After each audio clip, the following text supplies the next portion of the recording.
We're going to use the individual Excel files at the bottom of the summary page for the individuals Moneyball module to help us better understand certain individuals in our population. So if you scroll to the bottom of that page, down there you're going to see different files. There's this .zip file, which is going to actually download all of these Excel files for you. So if you plan on using all of them, you can just download the zip file. Otherwise, you can get any individual one at a time. So for example, let's say we're very interested in short catches. I see short catches data.csv, and I'm going to click the download arrow. And when that downloads, I'll open that up, and that's going to open up in Excel. When the file opens, you'll see across the top all the different columns. So you have the ID for the player and the name for each player. And then you have the total for whatever stat you were interested in. So in this case, short catches data means the total number of short catches for this player in their simulated season. Then you have the number of things they did for that particular stat in Game 1, Game 2, Game 3, and so forth. So in this case, the number of short catches Grace had in the Game 1 was 4. Game 2 was 9, Game 3 was 37, Game 4 was 0, and so forth. The reason this can be useful to look at is you can see if a certain player is consistently scoring so many short catches every game, or if they are very inconsistent. They have one good game, but then the rest of them they don't really do anything. You can see here Grace has a bunch of zeros. There's games where she never got a single catch, or maybe got 1 or 2 catches, but very, very few. So this can be very useful when you're trying to see if a player's overall stats are a little bit misleading. So let's go down and check out this one particular player. I believe it was Sophie in this Excel doc, who has quite a few catches, 1,914. Seems excessively high.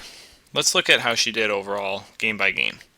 84, 81, 67, some in the 50s. Had one rough game here, but otherwise it seems like all the other games were pretty good.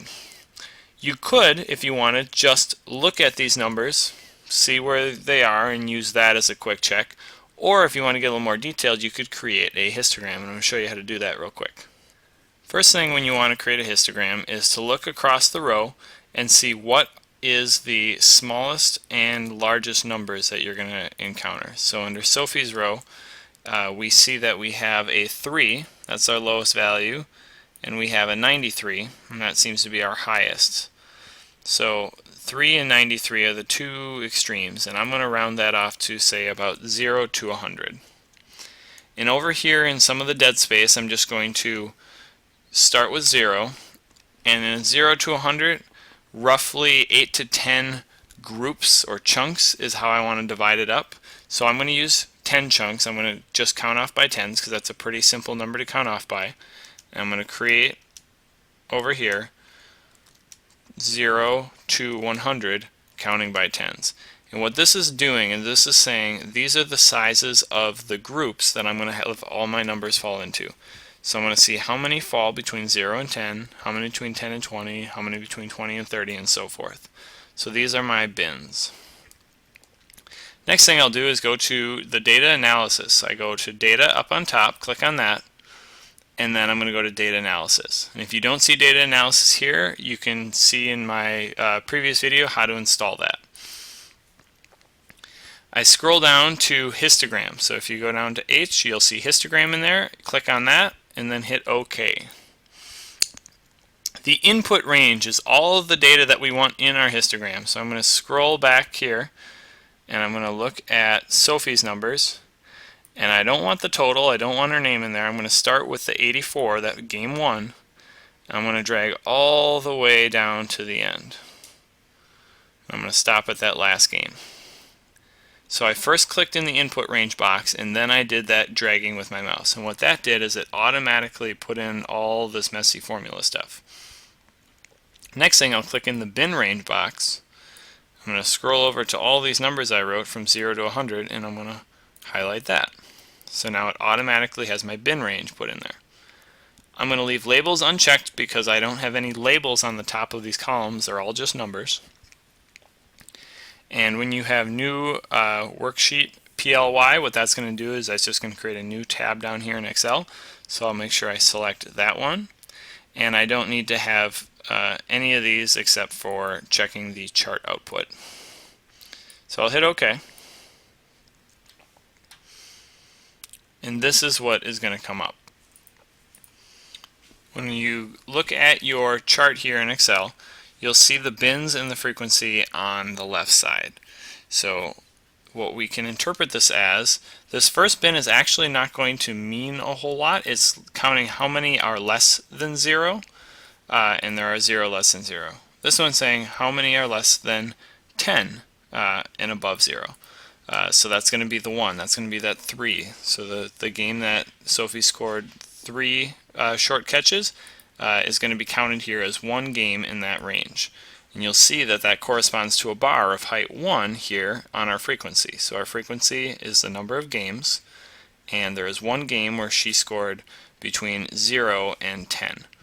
Now the labeling down here is not very great because it's a lot harder to read a graph like this because Excel doesn't do it with quite the same standards we have for our histograms, but just learning how to read this is going to be very useful. What we can read this as is less than 10 but greater than 0. So in that range here, we know that it's going to be counted as 1 and a height of 1. And then you can read that all the way across.